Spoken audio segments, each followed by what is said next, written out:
I still don't sleep right. It's been a few years now, and I can tell you what I had for breakfast that morning, what shoes I was wearing, the exact song stuck in my head.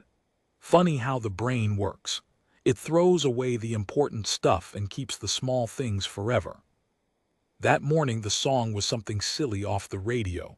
I can't even name it now, but I was humming it. I remember humming it. And then the world went white and loud, and everything I thought I knew about people fell apart and got built back up again in about 90 seconds. Let me start at the beginning, the real beginning, because if I just tell you the loud part, you won't understand why I cried about it for a week. My name doesn't matter much. I was 34 that summer. I worked as a photographer back then, the kind nobody respects. Tourists mostly. I'd stand near the big landmarks and offer to take proper photos of families for a small fee. Better than a selfie, I'd tell them. I had a decent camera and a worse attitude, and I made just enough money to keep the lights on. It was July. London in July is a strange thing. People imagine rain and GREY, but that week we had real heat, proper heat. The pavement gave it back to you. Tourists walked around red-faced and confused, holding bottles of water like they'd discovered a new invention. I worked a patch near the edge of Hyde Park, not far from the corner where the park spills out toward the busy roads and the grand buildings. You get a mix there. Locals cutting through, joggers, mothers with prams, and tourists, always the tourists in clumps, looking up at things, looking down at maps, looking everywhere except where they were going. That morning the park smelled like cut grass and hot stone. There'd been someone mowing at dawn. I always liked that smell. It made the whole GREY city feel like it had a green heart somewhere underneath. I set up around 9:30. Quiet at first. A few early walkers. An old man feeding pigeons he wasn't supposed to feed. A woman doing some stretching thing by a bench, very serious about it. And the guard. Now I should explain. There was a ceremonial post that summer, a temporary thing set up for some event or other near one of the grand entrances toward the park's edge. I never fully understood the details. Something royal. Something with flags and a small barrier and a couple of those soldiers in the red tunics and the tall black bearskin hats. The ones tourists go mad for. You know the type. They stand dead still. They don't talk. They don't smile. Kids try to make them laugh and they don't even blink. It's a whole performance of stillness and people love it. They line up to take photos right next to these poor men, pulling faces, doing peace signs, while the soldier stares straight ahead like the person isn't even there. There were two of them that week. One was older, a bit heavyset, kind face under all that discipline. The other was young. Couldn't have been more than 22, 23, tall, lean, jaw like it was carved out of something. I'd photographed near them for 3 days by that point, and I'd noticed the young one. Not in a strange way, just you notice people when you stand in the same spot long enough. He had this absolute control. Wind would pick up and flap his collar and he wouldn't react. A bee landed on his face once, right on his cheek, and walked around for a good 10 seconds and he did not move a single muscle. I watched the whole thing through my lens. I almost felt the itch for him. I made up a name for him in my head. I called him the statue. Stupid, I know, but that's how I thought of him, the statue. I didn't know his real name yet. That came later. That came with the news and the flowers and all the rest of it. His name was Daniel. The crowds thickened up around 11. That's the rhythm of it. Mornings are slow, then the tour groups roll in, and by midday the whole area's packed. I'd done 2 photo jobs by then. A nice couple from Spain, very kind, paid more than I asked. And a family from somewhere up north, 3 kids, 2 of them screaming, the dad rubbing his temples like he had a headache that started in 2009. I remember the family because the smallest boy, maybe 4 years old, was obsessed with the guards. Absolutely obsessed. He kept pointing. Mum, soldier, mum, why he not move, mum? The mum was tired and trying to wrangle the other 2. He's working, love. Why he not move? That's his job, love. That's a silly job. I laughed, couldn't help it. The mum caught my eye and we shared that look parents and strangers share, that little flash of kids, eh? The dad cracked a smile too. I took their photo. Good one, actually. The little boy pointing at the guard in soft focus behind him, dead still. I told the dad I'd email it. I never got the chance. I think about that family a lot. Here's the thing, nobody tells you about disasters. They don't announce themselves. There's no music swelling, no slow motion warning. 1 second it's an ordinary, slightly too hot Tuesday with kids whining and pigeons strutting and a soldier standing still, and the next second it's the worst day of 100 lives. But before the worst part, before the loud part, there was a small wrong thing, and I'm one of the only people who saw it. It was maybe 11:15. I was reloading a memory card, head down, fiddling, and I had this feeling. You know the feeling, when a room goes quiet and you don't know why and you look up. I looked up. The young guard Daniel, the statue, had moved. Now you have to understand how strange that was. 3 days I'd watched him. He didn't move for bees. He didn't move for screaming children. He didn't move for a gust of wind that nearly took an old lady's hat into the next postcode. But he'd moved. Just his eyes at first, just his eyes tracking something across the crowd. Then slowly his head turned, a few degrees, enough that I noticed, enough that I sat up. I followed his line of sight. There was a man, across the way, near a row of parked bicycles and a couple of bins by the road. A man with a bag. I want to be careful here because I've thought about this man for years and I don't want to make him into a cartoon. He didn't look like anything. That's the awful truth of it. He was just a man. Dark jacket, too warm for the day, but people wear strange things. A backpack heavy looking, the straps digging into his shoulders. He was standing near the bins. And he was sweating, properly sweating, but everyone was sweating. It was a furnace of a day, so that meant nothing. What I noticed, what I think Daniel noticed, was that the man wasn't doing anything. In a place where everyone's doing something, walking, pointing, eating, photographing, the man was just standing, still, looking around, not at the buildings, not at the guards, at the people, at how many people. And then he set the bag down by the bins, slow, careful, like it was heavy and precious. And he started to walk away. I've replayed this so many times. The man set the bag down and walked, just walked, not fast, not running. A normal walk, hands in pockets, head down, away from the crowd toward the road. And I thought, and I'm ashamed of this, I thought, oh, he's forgotten his bag. That's genuinely what my brain offered me. Poor bloke's left his bag, should I shout? That's how the human mind protects itself.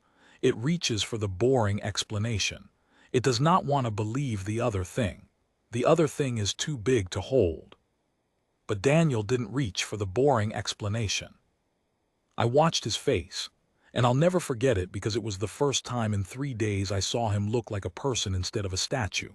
There was a flicker, just a flicker. His jaw tightened. His eyes went hard and fast, calculating. He looked at the bag. He looked at the man walking away.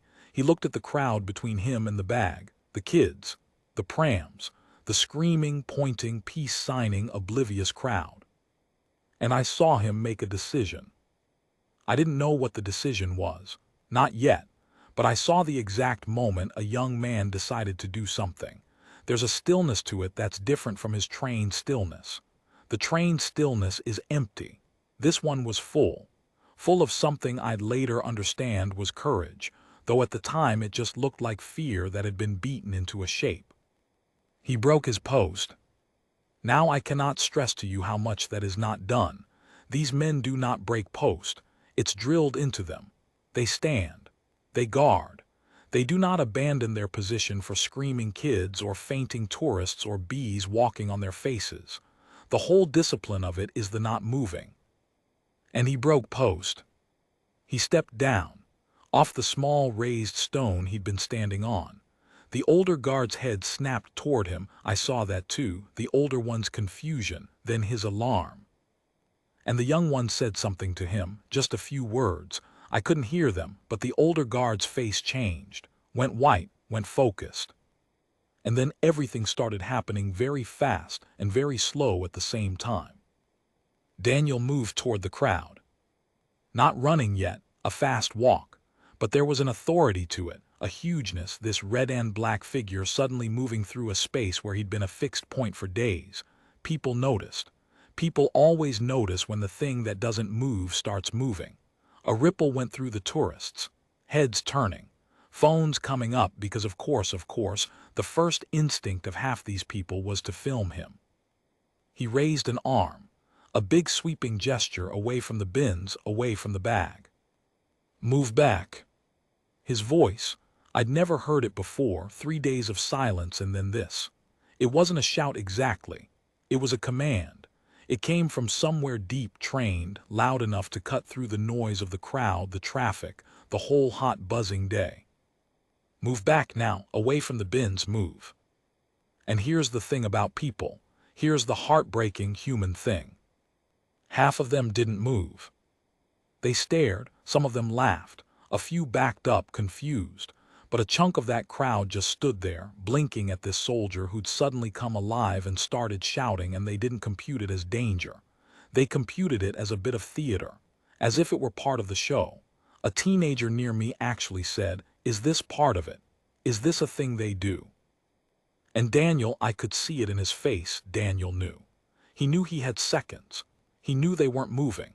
And he knew exactly where the bag was, and he knew that between that bag and all these people there was nothing but open air and a young man in a ceremonial uniform that was never, ever designed for this.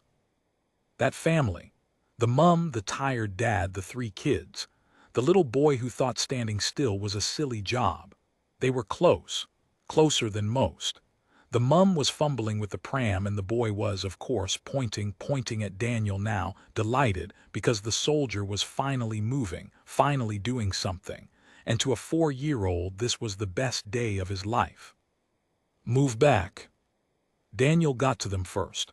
The family, he didn't ask. There wasn't time to ask. He physically turned the dad by the shoulder, shoved, not roughly, but with everything, with absolute urgency, shoved them away, toward the open park, toward the green and the distance. He grabbed the handle of the pram and pushed it himself, fast, the mum stumbling after it, suddenly understanding, the dad scooping up the little pointing boy. The boy now starting to cry because the soldier looked scary now. The soldier wasn't a statue anymore. The soldier was afraid. Get to the grass, all of you, run. And now finally, the crowd understood. You could feel the exact second it turned. The moment the laughter died. The moment the phone stopped filming for fun and started filming in panic. The moment a few hundred people went from amused to terrified in one shared breath. The panic started.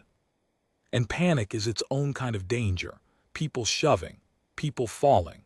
A woman went down near me and got half trampled before 2 strangers hauled her up. Screaming now, real screaming, the kind that doesn't sound human. The kind that comes from the animal part of us that's older than language. I should have run. Every cell in my body was screaming at me to run. I didn't run. I lifted my camera. I don't fully know why. Some instinct. 34 years of pointing a lens at the world, and when the world finally did something that mattered, my hands just did the thing they always did. I lifted the camera and I started shooting, frame after frame. The crowd breaking apart, the family stumbling toward the grass, and in the middle of it, the still point that had started moving, Daniel turning back. Turning back. Toward the bag. I need to stop here for a second, because this is the part I have trouble saying out loud even now. He could have run too. That's what gets me. That's the thing that wakes me at 3 in the morning. He could have shoved that family clear and then kept running with them into the park, into safety, and no one would have blamed him. He was a kid, 22, 23. He had a whole life. A mum and dad somewhere who thought their boy had a safe ceremonial posting in central London, standing still for tourists, the kind of job you don't worry about. He could have run. Instead, he turned around. I watched him through the lens and I was screaming at him, out loud. This stranger I'd nicknamed the statue. No, no, don't get back, as if he could hear me, as if it would matter. He moved toward the bins, toward the bag. The crowd was flooding away from him in every direction, and he was the only thing moving toward the danger, this single red figure cutting upstream through a river of fleeing people. And I have never in my life seen anything braver, and I hope I never have to again. He got to the bag, and he did the thing that I think about most of all, the thing that tells you exactly who he was. He looked around, one last look, checking. Are they clear? Are the people clear? And there was still one, there's always one, an older woman, frozen, just frozen, the way some people freeze, standing maybe 20 feet from the bins, hands over her mouth, completely locked up with fear. And Daniel, instead of doing whatever he was going to do with that bag, Daniel ran the wrong way again. Toward her. Grabbed her. Half-carried her, this woman who must have been 70, slung an arm around her and dragged her toward a low stone wall, the kind of wall that might give some cover, and he got her down behind it and he put his own body. I'm sorry, give me a moment. He put his own body between her and the bins. That was the last clear thing I saw. Because then the world went white. I don't remember the sound. People always ask, what did it sound like? And I genuinely can't tell them because I don't think my brain recorded it as sound. It recorded it as pressure, as a wall, as the whole hot July day picking me up and putting me down somewhere else, hard on the ground, with my ears full of cotton wool and my camera gone from my hands and a high, thin ringing that would not stop for 2 days. White, then gray, then dust. So much dust. The whole world turned to brown fog and falling things, and that ringing, that terrible ringing, and underneath it, slowly, slowly, as my hearing crept back, the screaming. I was on the ground. I didn't know how I got there. My hands were bleeding. There was glass everywhere from windows I didn't even know had been there. A bicycle was on fire. An actual bicycle on fire, leaning against a railing, just calmly burning in the middle of all that chaos. I sat up. The world tilted. I was going to be sick.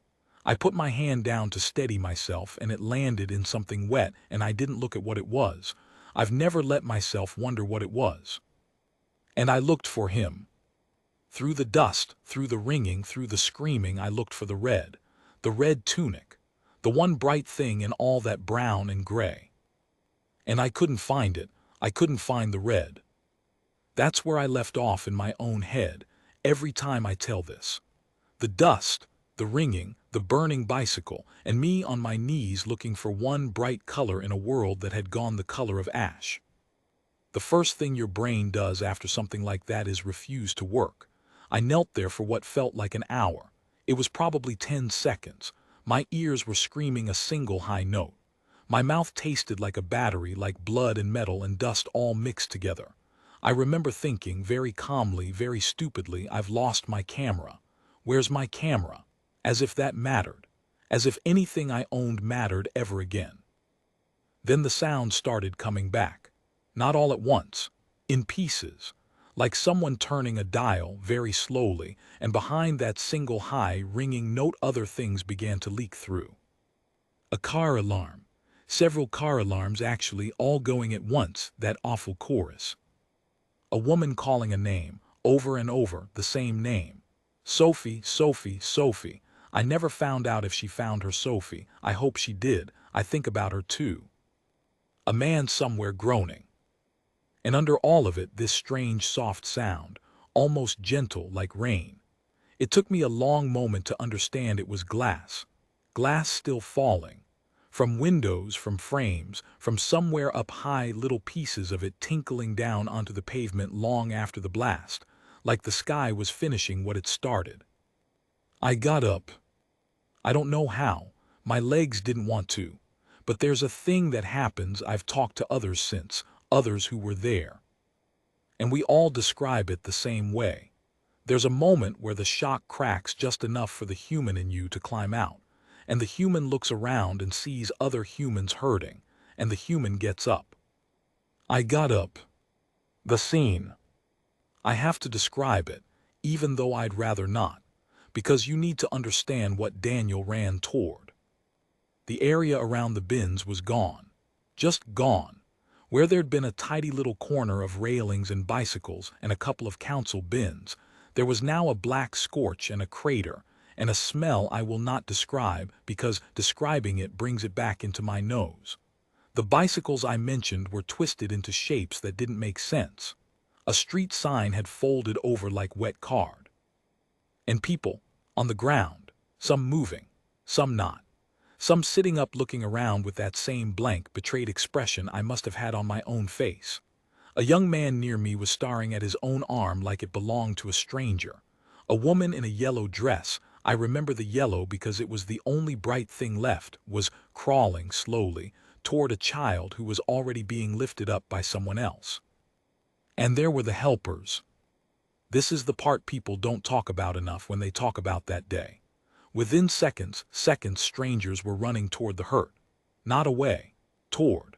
A man in a suit took off his jacket and pressed it against someone's leg.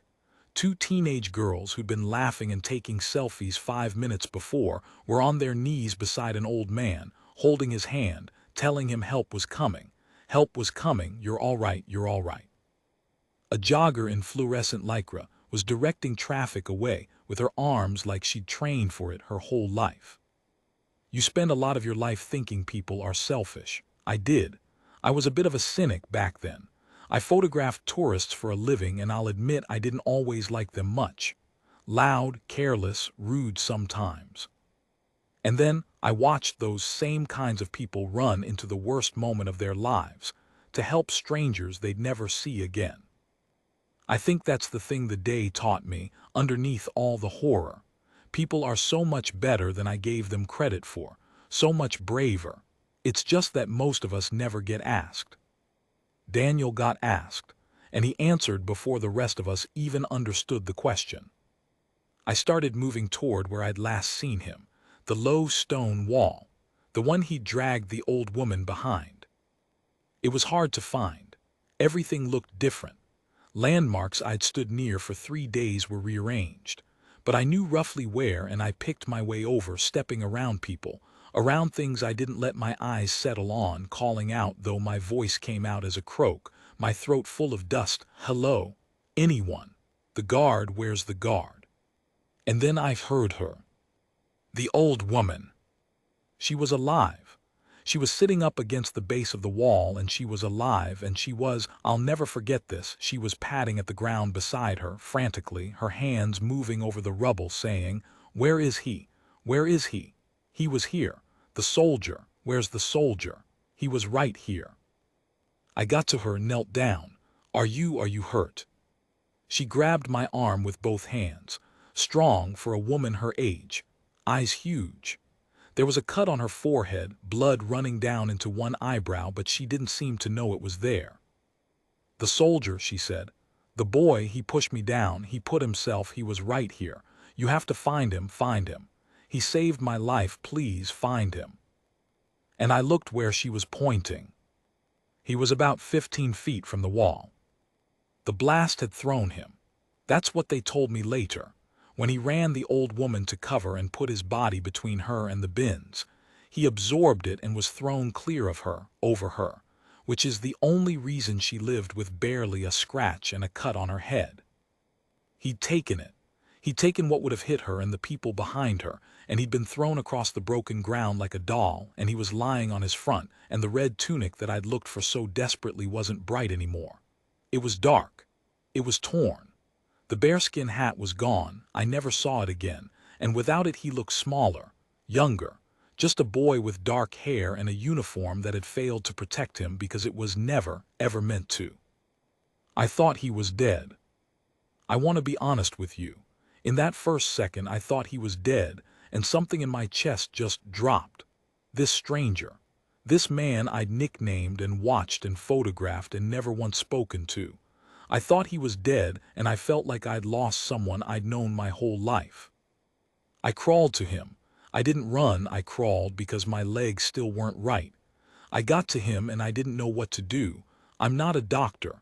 I'm a photographer. I take pictures of families. I didn't know what to do with a dying man. I put my hand on his back, and his back moved. He was breathing, shallow, ragged, wrong-sounding, but breathing. He was alive. "He's alive!" I shouted it, I screamed it. My voice came back all at once, ragged and huge. "Over here, he's alive, the guard's alive, help, someone, a doctor, help." People came. That suit man, the one who'd given up his jacket, he appeared beside me like he'd been summoned. Turned out he was a junior doctor off duty on his way to somewhere else entirely, and the universe had put him 50 yards from where he'd be needed most. He took over.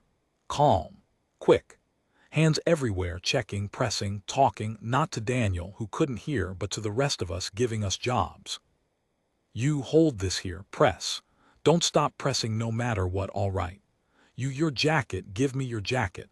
You, has anyone called it in? Is help coming? Go and find an officer, Geo."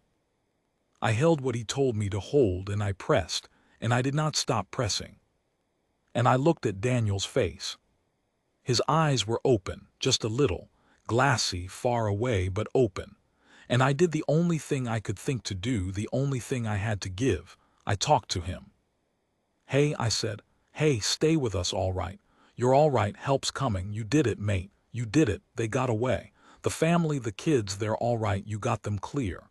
The lady, she's right there. She's fine because of you. You hear me? You did it."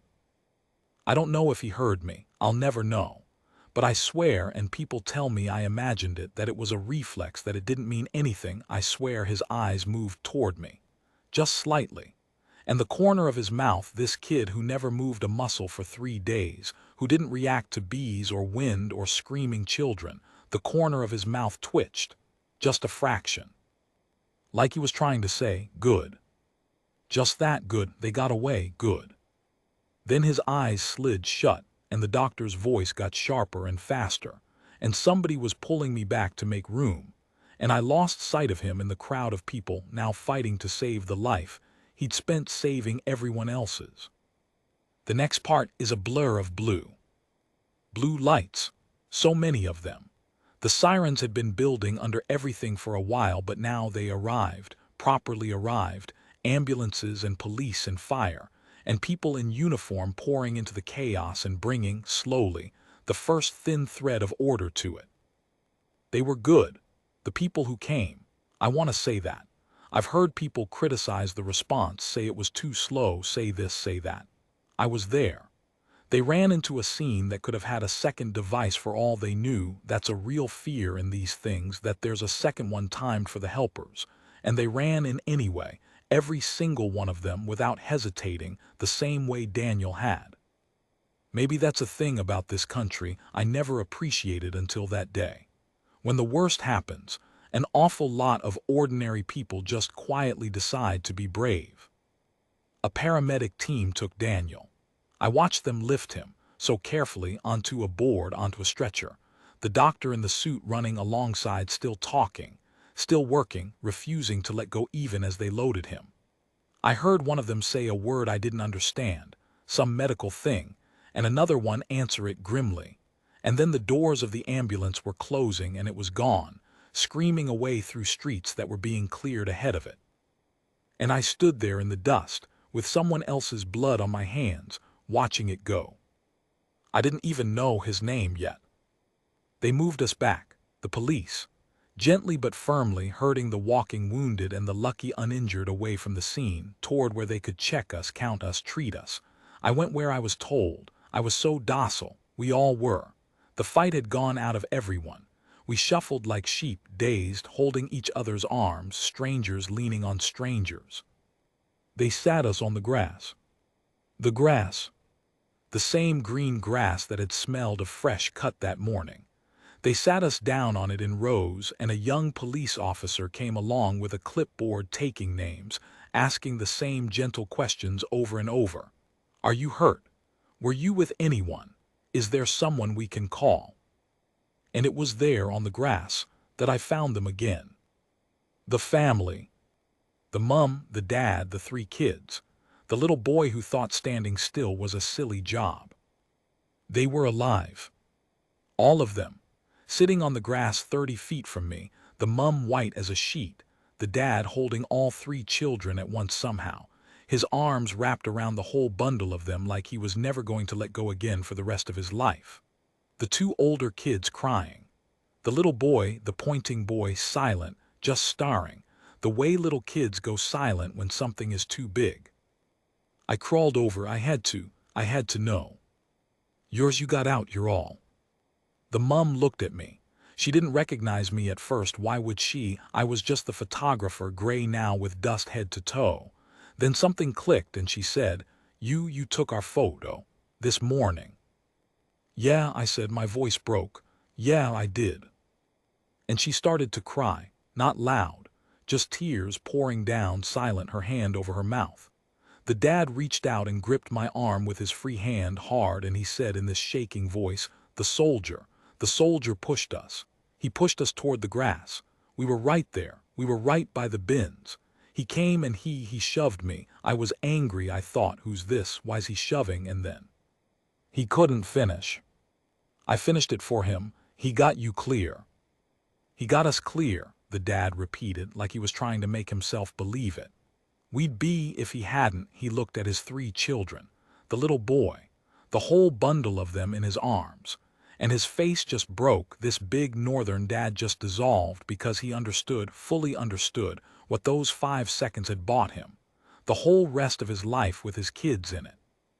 The little boy looked up at me then, and in this tiny voice, he asked the question that put me on the ground.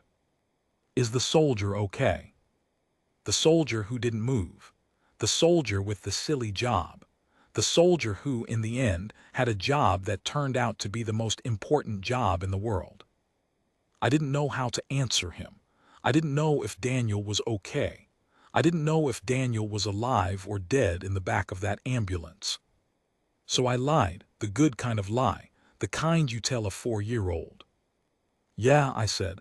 Yeah, mate, the soldier's a hero. He's going to be okay. The boy nodded, very serious, and then he said, he's not a statue. I thought he was a statue. And I had to turn away, because I could not let that child see a grown man cry the way I was about to cry. They kept us there for hours. It got cooler as the afternoon wore on. Someone brought blankets, those silver foil ones, and we sat in rows on the grass in our foil blankets like a field of strange, tired ghosts. They brought water. Tea, eventually, of course, tea. This is England. Even after the world ends, someone wheels out a trolley of tea. I held a paper cup of it and didn't drink it. Just held it. Felt the warmth of it. It was something to hold. I gave my statement to a detective. A kind woman patient who let me ramble and got me back on track when I drifted. I told her everything.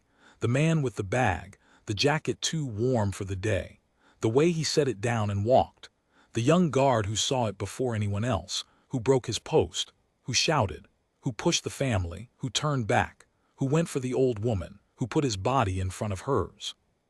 She wrote it all down, and at the end she put her pen down and looked at me and said, very quietly, he saved a lot of people today. You understand that? If he hadn't moved when he did, if he hadn't got that crowd back the few seconds he got them back, she shook her head. A lot of people are going home tonight because of him.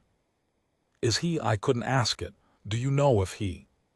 He's in surgery, she said. That's all I know. He's alive and he's in surgery, and the people working on him are the best there are. In surgery, alive, it was something, it was everything.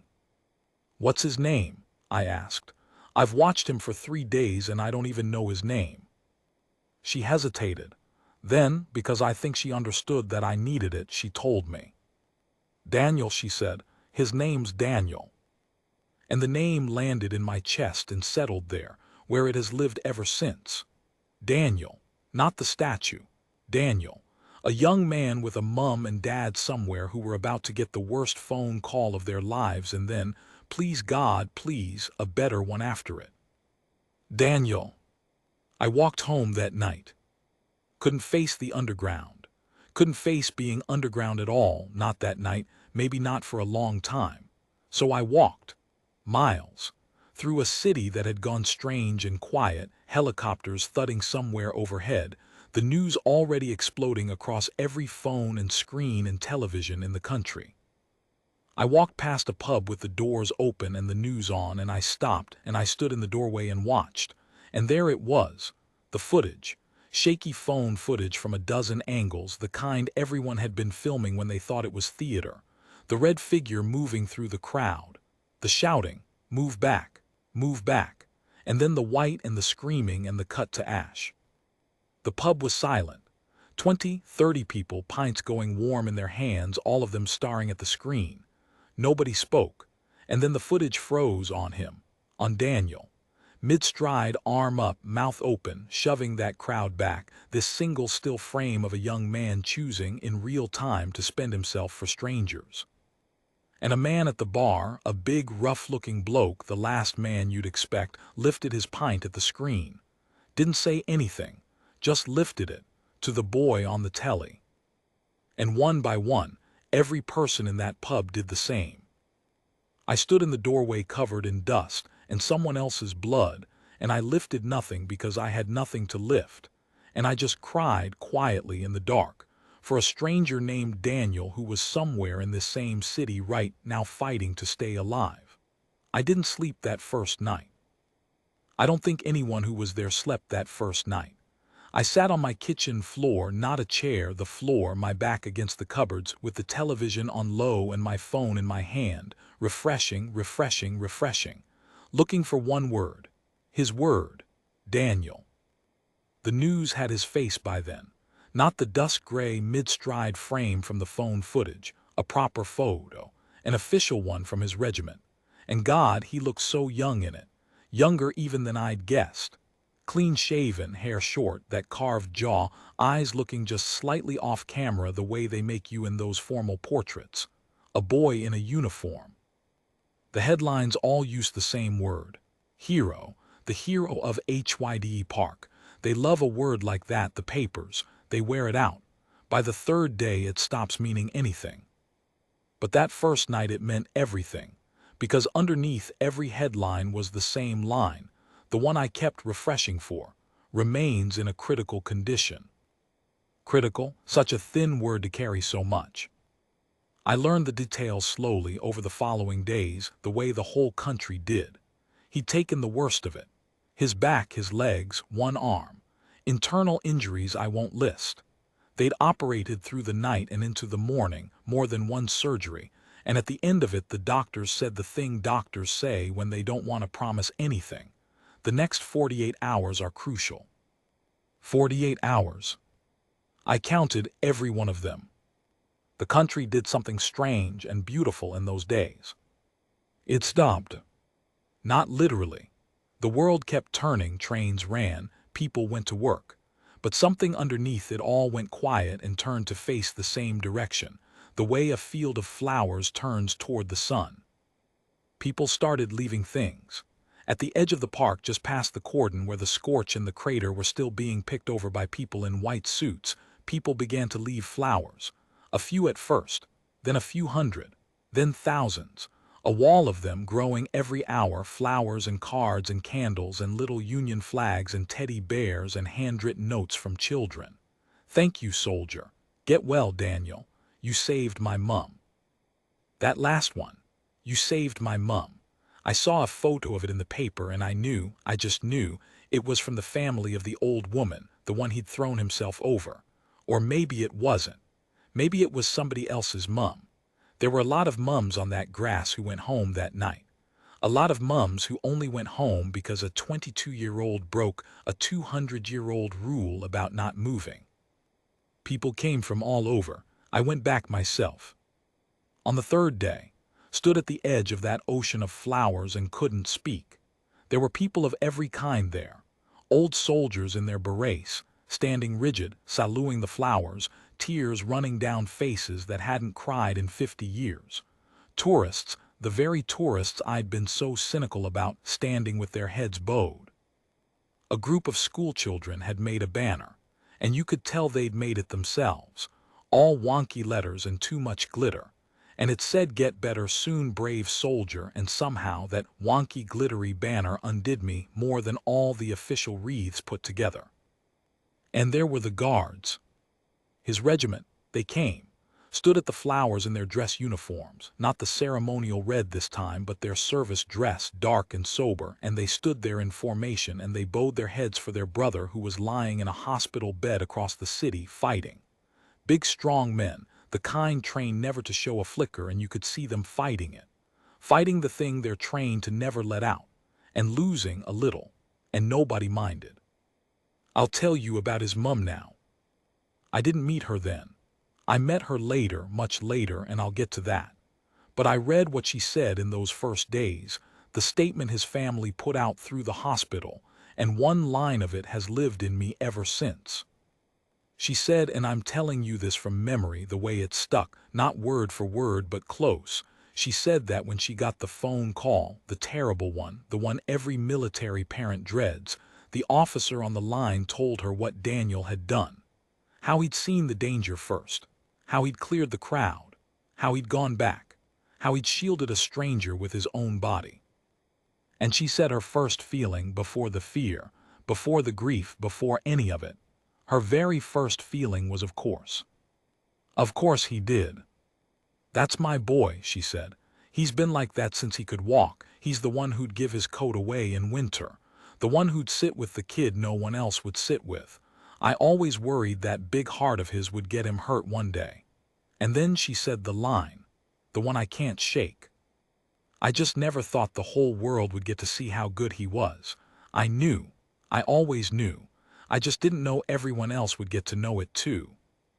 I just didn't know everyone else would get to know it too. I think about that more than almost anything. About all the Daniels in the world that nobody ever finds out about. The quietly good ones. The ones who'd give you their coat.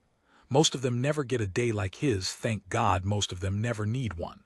They just go through their whole lives being quietly, invisibly good, and only the people closest to them ever know. His mum knew. She'd always known. The bomb just told everyone else. The 48 hours passed. He was still alive. I remember the news update. They'd been giving them twice a day, these brief medical bulletins, and this one said the words I'd been begging the universe for: condition stabilizing. Stabilizing. Still critical, still a long road, but stabilizing. Not slipping away. Holding.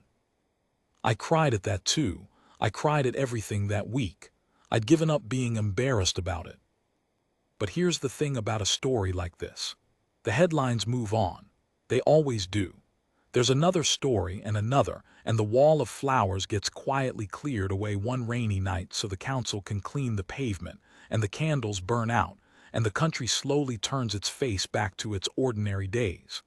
Within a month, Daniel's name was no longer the first thing on every front page. Within 2 months, most people had stopped thinking about it at all, except on the days when something reminded them. But I never stopped thinking about it.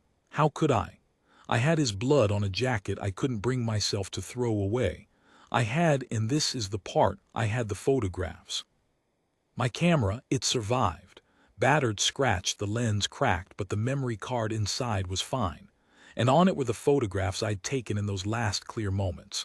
The crowd breaking apart, the family stumbling toward the grass, and him, Daniel, mid-stride, arm raised, going the wrong way, toward the danger, toward the old woman, the whole sequence of a young man choosing. I didn't sell them, people offered. The papers offered real money, and I needed money. I always needed money. I said no. It felt wrong. It felt like selling something that wasn't mine to sell. Instead, when he was well enough, months later, many months, I asked, through the hospital, through his family, whether I could give them to him. To Daniel. Not for the papers, for him. So that one day, if he ever wanted to, he could see what the rest of us saw. What he'd done. What he'd looked like being that brave. And that's how I came to be standing in a rehabilitation ward, nearly a year after the worst day of my life, finally meeting the man I'd nicknamed the statue. He was in a wheelchair when I met him.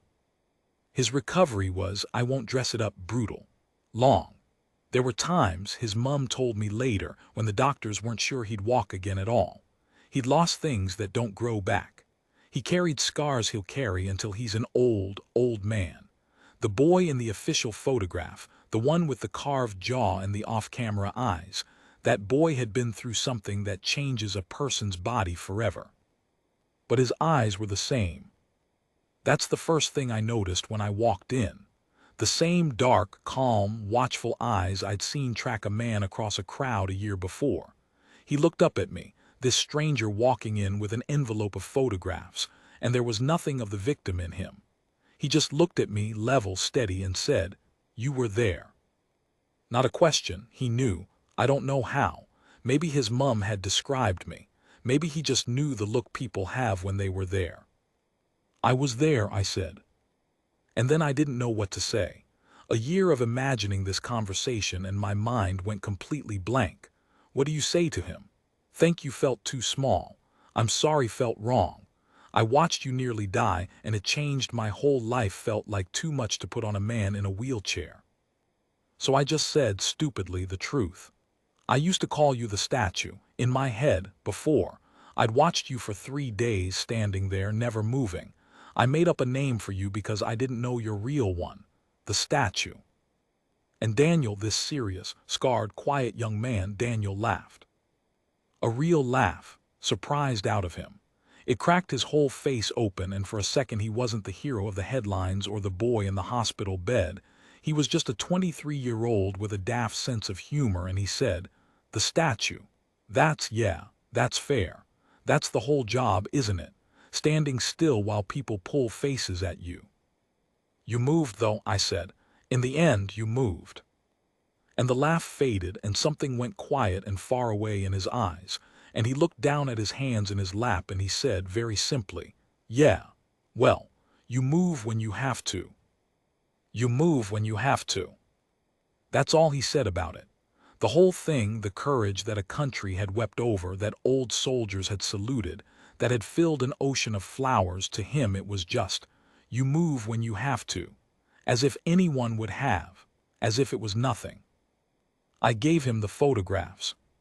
He went through them slowly, didn't say much, his jaw working a little.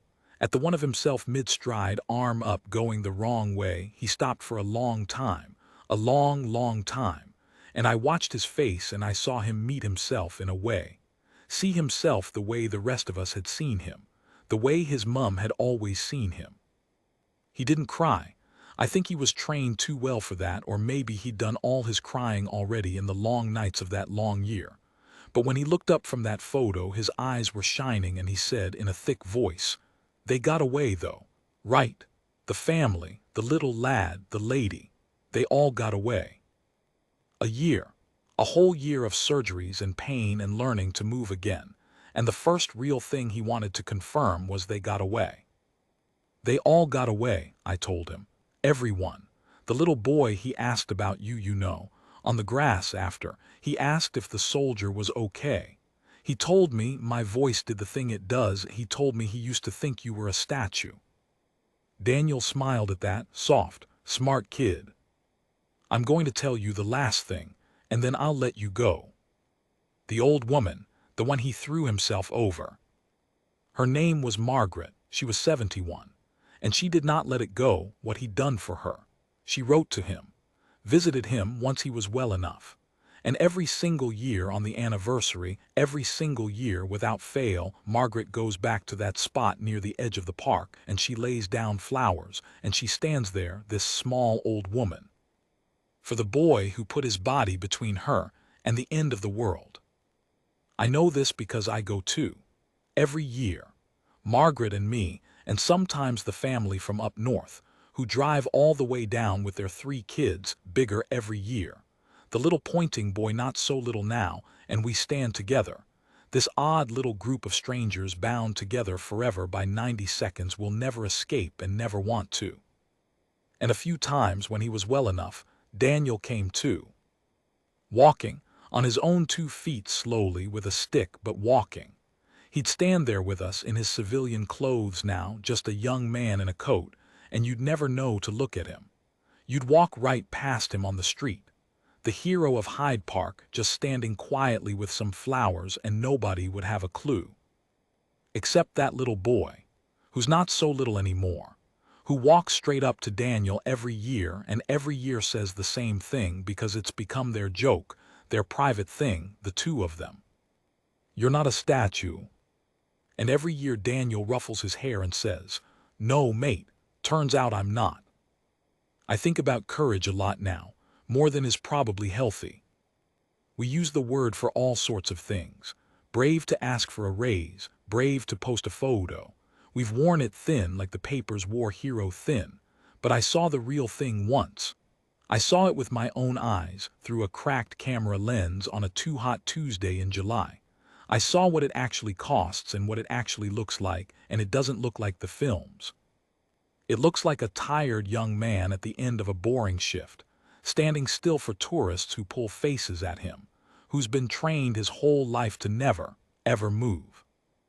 And then it looks like him moving, going the wrong way, toward the danger, because there were strangers behind him and they didn't see it coming and he did, and somebody had to, and it might as well be him. "You move when you have to." That's what he said, like it was nothing like anyone would. But not everyone moves. That's the truth of it. Most of us freeze. I froze, I lifted a camera instead of helping in those first seconds, and I'll carry that. Most people freeze, and there's no shame in it, it's how we're built. The ones who move when the rest of us freeze, the ones who run the wrong way, toward the worst of it so that strangers can run the right way, toward home and their kids and the whole rest of their ordinary lives. Those are the ones who hold the whole thing together. The thin red line of them. They've always been there. We just don't notice until the day we need them. I noticed. On a Tuesday in July, I finally noticed. So if you've got someone like that in your life, the quiet, good one, the one who'd give you their coat, the one you've maybe started to take for granted, go and tell them. Don't wait for a bomb to tell you who they are. Their mums already know. Go and find out for yourself while it's still an ordinary day. Because here's the last thing I learned.